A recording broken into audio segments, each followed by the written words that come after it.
Oh, we're live. We're live. Look at the lighting. That sunset is phenomenal. Live from the two Dads United studios in Southern California. I'm going to make sure I share it on my page. Oh, I've been mentioned by Steve. There's the boys. Nice. We got one viewer. We'll try to get some of your questions, so please send them over. But we want to discuss, obviously, the big disappointment last night for the U.S. men's national team going out of the World Cup. God, so sad, even as a Canadian, to see the sport gain so much momentum here. Hi, Chris. Chris Diaz. Steve, what was your feeling after the game? I'm curious. Because you were watching it here at Strand House, right, with a bunch of of some of my colleagues.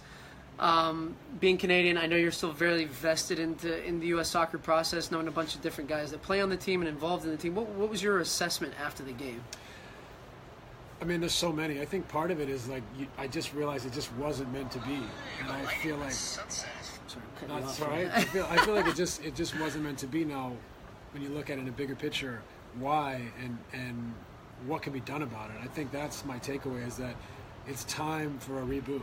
And I mean, if I had to nail it in one, brief synopsis, it would be 300 million people, a ton of money and resources, fairly easy qualification. I know people talk about how difficult the hex is, but relative to the other countries, and it breeds complacency.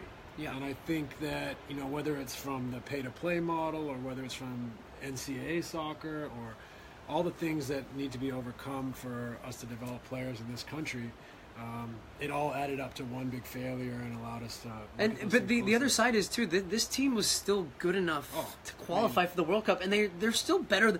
They beat Panama 4-0 last week, and Panama are going to the World Cup, and that was comfortable. And I know we drew down in Panama. That was, a close game. But just over the course of this, I think it's... My opinion on this cycle alone is this goes back to, and I'm not saying that Bruce Arena is void of criticism at all. This goes back to Jurgen Klinsmann's tenure as coach, and I think that we were being sold a dream and a vision that was beyond what was being provided on the field. And I think all the different experiments with German Americans and people that were brought in, chopping and changing. The U.S. team lost its identity, in my opinion. And that's why when Bruce Arena took over, I thought that his job was actually a lot harder than it seemed. Now, he failed too, and we can get to that later. But, I do think that a lot of that started with Jurgen Klinsmann prior to that moment. I mean, I think it's never going to be easy. I just said, easy. I mean... Manny said, don't be hating on Jurgen because he never picked me. He actually did pick me, and we won the Gold Cup together, but fake news, so we don't need to talk facts. Yeah, I mean, I think, the hex is difficult, but, I mean, it shouldn't be this difficult for its country with 300 million people and all the resources you could want. But it's such a disjointed campaign. I mean, I think, obviously, and I love Jurgen, Tottenham fan, he's a hero to us at Spurs, but... the players seemed to run out of steam for him. They kind of, it was such a disjointed campaign, and they lost momentum. I don't want to come out and say it, but I will. I feel like they kind of quit on him in a way, and maybe rightfully so. I don't know what was happening in those games, but they'd lost their passion for the national team in that run. Now, that sounds like a horrible thing to say, but, as human beings, when things don't go right and you don't have that, that collective, cohesive momentum, things can go south fast. And I think that's what we saw. I think Bruce came in and his staff, and they really brought the energy back, but a little bit too little, too late. And obviously, you just can't lose some of the games they lost. Yeah, so I think the unique opportunity you have, and I heard a couple people saying this week that, well, maybe it's a good thing U.S. soccer didn't qualify for a World Cup. Actually, I see no scenario where that is a good thing. One thing it is going to force us to is have a serious look from top to bottom of this entire process, from youth development to the president of U.S. Soccer, and we can talk about Sunil Gulati, and we can talk about him being in charge for 16 years. There's actually a presidential election in February where he is up for election in his position as president, and I think now more than ever there will be questions about his leadership and his vision. And you can't argue with Sunil Gulati actually from a business perspective, because U.S. Soccer has $150 million in the bank. It's more well off than they've ever been in their past. They're investing serious resources across the board, but at the end of the day, this is our bread and butter, and this is where U.S. Soccer gathers its momentum. This is where we thrive. This is where sponsorship dollars, this is where exposure come from.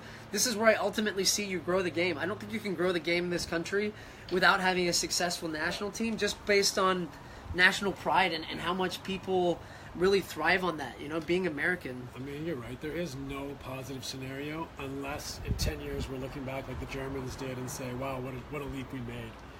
And I say we, just as a resident of the U.S., watching this program grow. So I think there's a lot of positives that can come from this, but ultimately there's no positive in not going to the World Cup and losing that momentum. Yeah. I mean, if you look at the past 4 or 5 World Cups in this country, just the buzz and the energy that grows every time, and how many new fans there are, how much new interest is created, how many new players are born of that interest, it's been phenomenal. So to lose that is going to set things back a little bit, but maybe this is a chance to look back in 10 years and say that was the moment that things changed. We talk about this a lot, mentality. We talk about it with our club, Real Mallorca. It's something we're working on all the time within the club, of developing this mentality, because I feel the mentality within youth in general these days is very different to our day. And I know you're a little older than me, but but this mentality, I don't want to call it old school. I call it a winner's mentality. So I don't think that has a date on it and an age on it. And some of the players, yes, they are more privileged. And I heard Alexi Lalas today, one of my colleagues at Fox Sports, talking about this generation is more privileged than any in the past. I 100% agree with that. But I don't think that changes the mentality of the group. And maybe, yes, some players have been brought up a different way, but how can we as a nation start to instill that? I think that comes from coaching. I think that comes from experienced leadership from the top down.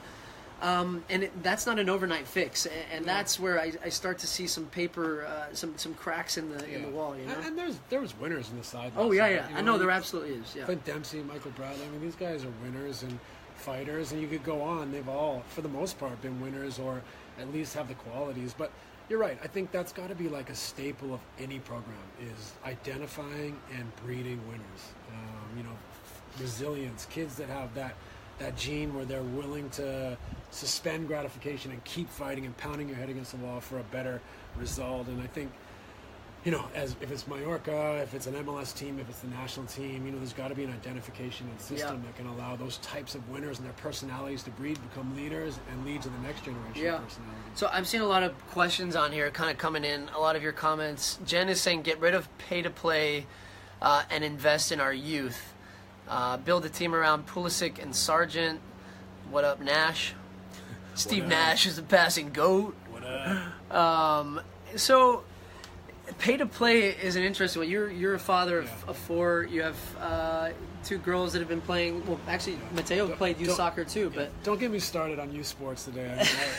But I mean, is that going to be one we'll cover later? I suppose. Yeah. Well, we can cover it. I mean, at top level, it's expensive to have a kid in youth sports in the United States. It's crazy expensive, and the reality is that many people have seen the opportunity to exploit a parent's thirst for their kid to do well, and the ability to say, wait a minute, instead of playing 4 sports a year, if I can convince a kid to play 1, I can charge them $2,000, $4,000, $5,000 instead of $500, and create a club. Tell that helicopter to pipe down a minute. I think that's Kobe. All right, Kobe! Hey, bud. Lives in Orange County in the south. But I think that that ability, like you go to the playground, you don't see kids playing pickup basketball. You see adults or little kids. You don't see kids with a career, a chance to make the high school team or playing college, playing anymore in the playgrounds. It's all programmed.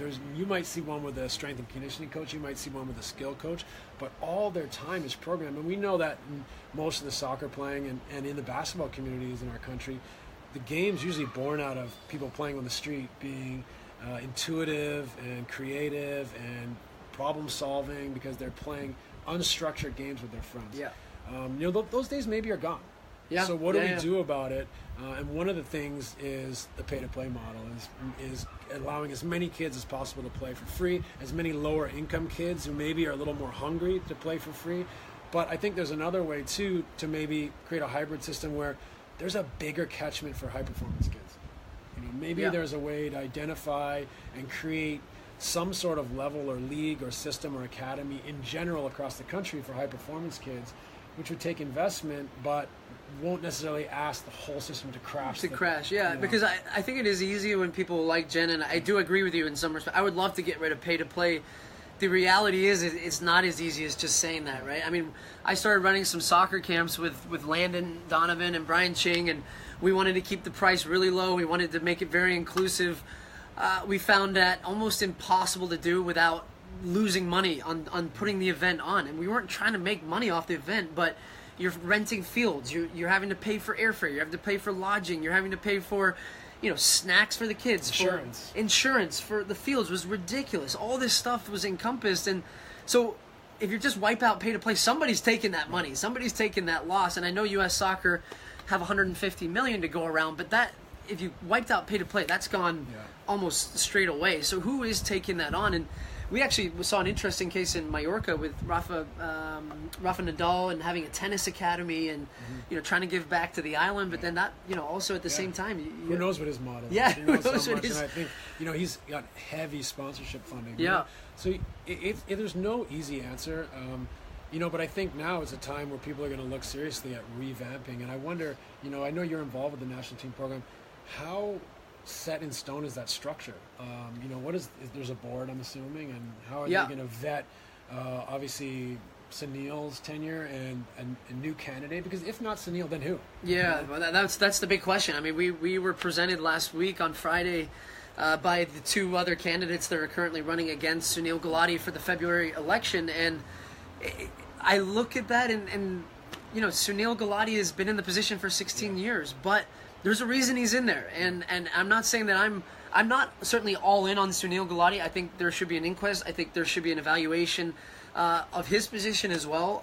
But you can't argue from the business side of what he's done. He's a very smart guy. He's very sharp.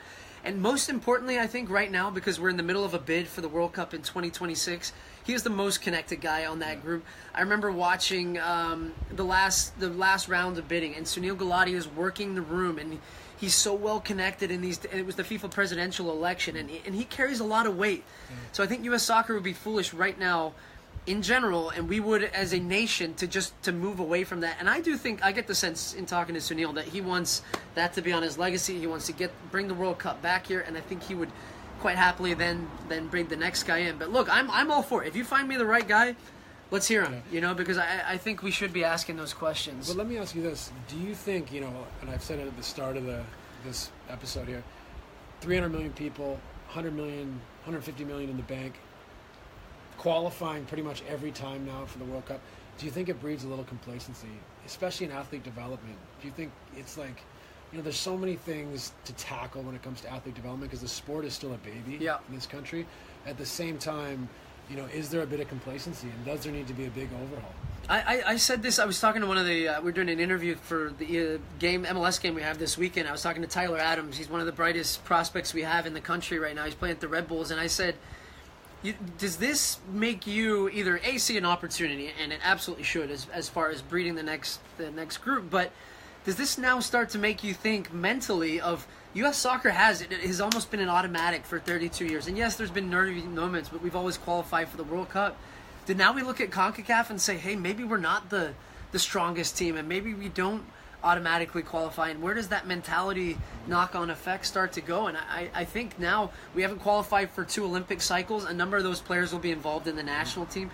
That's a psyche knockback. So I think there's a lot of that perhaps it could be a good thing. I think it could force you to say, we need to restore this country to being that powerhouse in this region, and we need to really dig a little bit deeper, and we need to feel what it means to wear that shirt again and kind of restore us back to. And another country is going through something so similar as the Netherlands. I mean, good grief, no World Cup and no Euros the last 4 years. So look, there's a lot of countries facing issues. I mean, look at Argentina. They got saved by a little genius. Ben Messi, a hat-trick legend.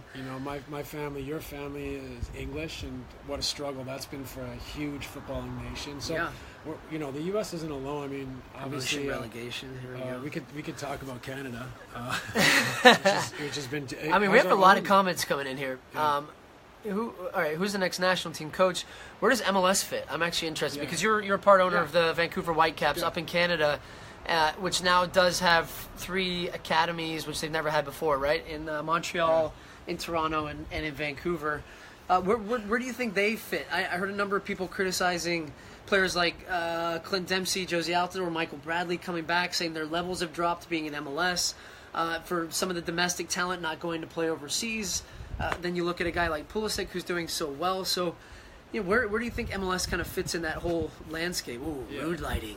I was going to say it was a bit hot. We could turn that down. But I think the MLS is important, but it's just one facet. Right? Like the MLS, their academies, the level of play, it in itself is a baby in world football. So it's going through a growth spurt right now, hopefully that's going to continue for a long time. We're going to see player development, the level of play, all those things improve. But there's a whole level under the MLS when you talk about just the huge catchment in the United States. High performance program for the national team that can augment with the academies. Maybe they can do something similar to the German program where they brought all the clubs together with the national team program to make sure there's some sort of symbiotic relationship. So I think the MLS is huge as far as player development in this country, but that's something that might take another 10, 15, 20 years before it's at a standard that everyone feels great about, and that's to be expected when it's a baby. Yeah, and it's double-edged, right? Because if you're MLS, you want to keep all the domestic talent, you want to keep the best players, you want to make a concerted effort to bring them back, which they've done. If you're the national team, you want your players playing at the highest level. You want the two to be in sync, but there's not always a perfect syndrome, and that's why I think it's case by case. Like, a Christian Pulisic was best served by going to Dortmund at 16, and now is one of the best young players in Europe. Weston McKennie from FC Dallas was through their academy, never got a chance with the first team, goes to Schalke, is now just signed a new long-term contract at Schalke and is playing every week in the Bundesliga. So, so someone says, Josie coming back, but Josie might not have got a game the way it was going over there for him at Sunderland. I think, he struggled for a while, and now he's in Toronto, he's flying. So what's a better scenario for him? I mean, you can make an argument, and no one knows what would be better scenario for Josie, but the guy's in good form. He's scoring goals, he's playing well. He actually played well recently for the U.S. national team. Against Panama on Friday. So, which speaking of, I did see one comment right here. Somebody said, do you feel MLS is also helping the other countries from this region, because now half the Panamanian team playing MLS, half the Costa Rican team playing MLS. See, the reality is the MLS is in world football, especially in the Americas, is a pretty well paid league. Yeah. So these guys have a better opportunity to come and play here. Yeah. So some of our DPs or even starting 11s are going to people in CONCACAF that, I think it's an opportunity for them to get better as much as it is for our kids. Tell Kobe's back again. Kobe! Ez, you want to down the light? It's like I'm on fire. There we go. That's better. Are we watching the U17? So the U17s are doing well. They won their first 2 games in the Under-17 World Cup. I'm just, this has been a fairly mellow stream. I got all my anger out, I think, this morning and earlier this afternoon, because I was pretty heated after the game. Also, having respect for what that feels like as a player. We've both been in... I feel horrible for the players. Yeah, and losing locker rooms at times. And they didn't do the job, but I feel like there was such a list of things that happened for them to be in that position that some of it falls on them, some of it falls on external factors, some of it falls on luck of the bounce. Like Panama getting a late goal is crazy. I mean, the 2 goals that Trinidad scored were insane, and they didn't do their job on the day, or you could say throughout qualifying. Having said that, I mean, there were so many factors that made it more difficult. Yeah, and I'm going to read a text I had from one of the players, which I won't say who, but they said, this has been a long time coming. Can't afford to make these types of errors at this level and get away with it year after year. At some point, your luck runs out, and you have to face the music. And I thought that was pretty, pretty candid and pretty fair, and a reflection that perhaps this team wasn't as confident as you might have seen or might have thought from the outside, or they always seem to turn up when their backs are against the wall, which I thought was a tremendous show of character. But then when you needed it most, if you turned that game on 20 minutes in and you didn't know anything about the game and you saw U.S. versus Trinidad, you'd probably thought that game was a friendly, right? I mean, a little bit. Yeah. You wouldn't have known that the U.S. had to tie that game to go to the World Cup. And what do you attribute that to? Like, it's so hard to tell, Do you think it's a sense of identity, not knowing exactly how to play? Because you think, okay, people talk about the pitch, a soggy, heavy pitch. About 300 fans in the crowd. 300 fans, but it wasn't like you say, okay, we can't play tonight. Let's just, you think, let's just lump everything into their box and put bodies forward. It just felt a little bit like maybe they wanted to play, but it was tough to play, and they didn't necessarily have that desperation. Yeah, I do think that is perhaps I think Bruce Arena got his tactics wrong first and foremost. I think to play the same 11 back-to-back games was incredibly naive. He hadn't done it the entire cycle and then decides to do it on the last match day and say, well, these guys won 4-0 against Panama in a highly fought match where adrenaline was high, the occasion was massive. Right. So everything that goes into that and you pour in as an athlete to then turn it around again on the Tuesday and to try and reset that, I thought you should have got some fresh legs. The fact that Jeff Cameron didn't play, I would have played Dax McCarty in midfield.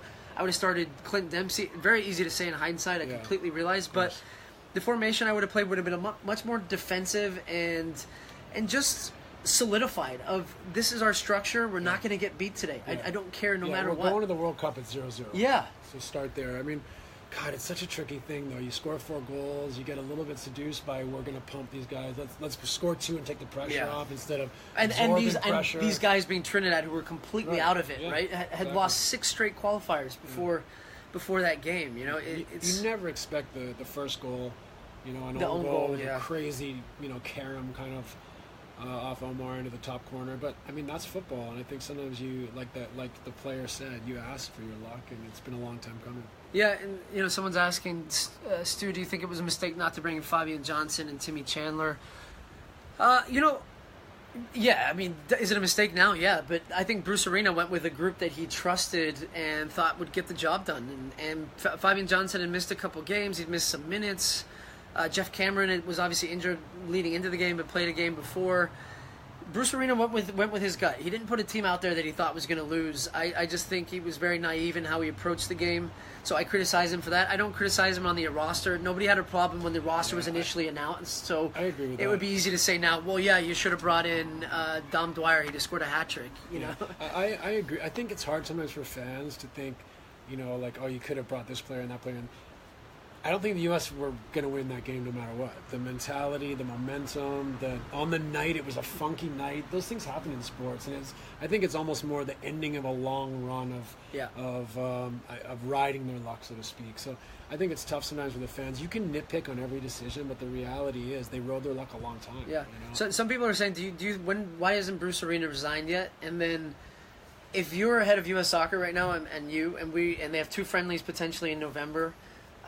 And then nothing competitive, and now through you've got another year and a half. What do you do? What do you do if you're a head coach, or you're head of U.S. Soccer in that sense? Well, I think Bruce is a great custodian for the program. Still, I think that he understands from A to Z everything that's gone on. So I'm not in a rush for. I think Bruce did fairly well. I think maybe of course you could question his tactics against Costa Rica and against Trinidad, but. The one thing he did do is he solidified the group. He brought back an energy and a passion to the team. Maybe it was missing in those 2 losses, but overall, there's some fantastic performances, and you felt like a team with energy and bite. Again. Yeah. Now, okay, it went missing on a couple of performances that were key in the end, but he started from behind. My question to you is not like Bruce, Sunil. It's like, what are the 2-3 things that we need to start looking at soccer in this country to make it better? Where would you start? Like, everyone. A to Z, from grassroots all the way up to the national team. I would start, I would certainly use a lot of that money that the U.S. Soccer Federation has currently, and I know there are initiatives that are in place, with my position on the Athletes Council, you do come privy to some of that, but I think that, it is too expensive to play soccer at the youth level, and I would love to give more opportunities to urban communities and to underprivileged communities, and so we're not just looking at the best that can afford to play. I think that we're looking at perhaps the most talented athletes across the board. That's easy to say. Now, how do you execute that? There's a number of steps too, but I think that's incredibly important. I think better coaching. Youth soccer coaches, I've seen it from, AYSO down to like the elite level stuff. You have some good ODP coaches. You have some good A license, B license coaches in the U.S., but you still have the dad that has never played or even seen soccer in his life, coaching their kids' team, and kids that are very good, but they don't get the right coaching. So how do we get those people going? How do you coach education down across the board to then get better players? So I would start there, and then further up the map is just getting these kids the high level games, the best competition possible, and whether the developmental academies and these leagues that are coming, and just full programs dedicated to full-time soccer and kids that want to be professional athletes. Give me a picture of some of our working class neighborhoods. So for example, a guy that we play soccer with, a French fella named Kevin, who's a very good player and is coaching now in the LA area. He says the kids in East LA are terrific, and they've got hunger and desire. Are those kids getting I don't know what the word is, but funneled into a system, or too many of those kids not getting picked up on and coached, or funneled into a place where they can be managed and have their careers kind of grow, or give them a chance to grow? Yeah, it's really interesting, and I would be candid and say that even in Houston, which is a massive youth soccer hub, I was not the most talented kid that was there. I certainly, on my own team, I was probably the 4th or 5th best, and I remember a couple Mexican kids that were so good, and just had so much talent up to a certain age, and then it was either, and a fault of their own as well, it was either school, it was discipline, it was, being raised in homes that didn't necessarily have all the means to provide them that platform to go on from there. That's my point. Yeah. So these kids that maybe you get to a certain age where life gets a little more difficult, they need a program and a structure around it to absorb things that their family can't provide for them, maybe to help guide them and give them, the tools to deal with things that pop up in their life. It's easy for you and I to say we had 2 parents that are rooting for us and behind us, and I'm not saying that, that someone else didn't, but the reality is every family's different. Every kid comes from a different background, and to give as many kids as possible an opportunity to succeed obviously heightens the chances. And to your point, I mean, isn't it interesting when you think of Brazil and Argentina and some of these emerging, nations, even from an economic standpoint of these kids like Neymar, that is their only path to greatness and to this life. And in many ways that keeps them focused, because they know I can't allow anything to get in the way of soccer, and I'm not afforded these other opportunities. Breeds the most hunger. And it breeds this hunger. You're absolutely right. On a daily, to go out and train and to play pickup soccer, and they see a ball lying around the house, calling their friends over, down in the basement, playing and doing it, live, breathing, and eating it nonstop. And that's why you get some of these players that are the best in the world. So, it's a really interesting thing, and how can you keep these kids on the right path, man? And it comes with guys like Kevin, good mentors for these kids that can almost take them under their wing and help them to the next step. And kind of lead them from their little program to a bigger one. Yeah. I mean, I think that's kind of sums it up. It's got to start at the youth level, Yeah. I mean, the talent's there at the national team level. You can't Bruce Arena's been to the World Cup. He's done terrific at the World Cup. Yeah, quarterfinals in 02. Jurgen Klinsmann's done terrific at the World Cup. It's not a talent thing, I think, but what we need to fix is for the nation to get better and better is that youth development and take more of these athletes. Soccer's growing in this country, there's no doubt about it. The MLS is growing. Viewership for the Premier League and Champions League is growing. It's converting all these youth players. I think more kids play youth soccer in the United States than anywhere else. Yeah. Highest participation level for sure. So I think there's a point where these things are crossing, where that participation / the ability to develop players and the interest in the game is all going to meet someone on the line. But how do you accelerate that? Yeah. How long have we been streaming for? We've got a good Too amount long. here. People must be bored. Yeah, no, there's comments are still flying in. We are actually going to be doing this on a more regular basis. So this is 2 Dads United. Branding is in the work. If you like the name, great. If you don't, jog on. We're working on a number of different things, but we're both really passionate about the sport of soccer, youth sports in general. Basketball is okay. The Warriors are okay too. But yeah, this is a lot of fun. People are saying, Stu and Steve, thanks for the show. It's helping me cope with the depression. Steve, you are one of my favorite players with the Mavs. So I guess what we could kind of sum it up and put a button on this one is that the sky is not falling. Yeah. That yesterday was a complete and utter disaster. There's no sugarcoating that. I felt sick this morning. I genuinely did. The sky is not falling if you do something positive about it. That's not easy to do, though. That is true. So, yeah. To be determined. The sky is okay, falling. The sky is falling in some people's world. I think we've had a measured take on where we can help this guy from not fall. Maybe we should be in charge, or maybe we're just completely clueless. But yeah, everybody has a ton of different answers. Thanks for joining us. Stay tuned. We will keep you posted on all the junk that we're doing. Thanks. What do we do? How do we end this? Yeah.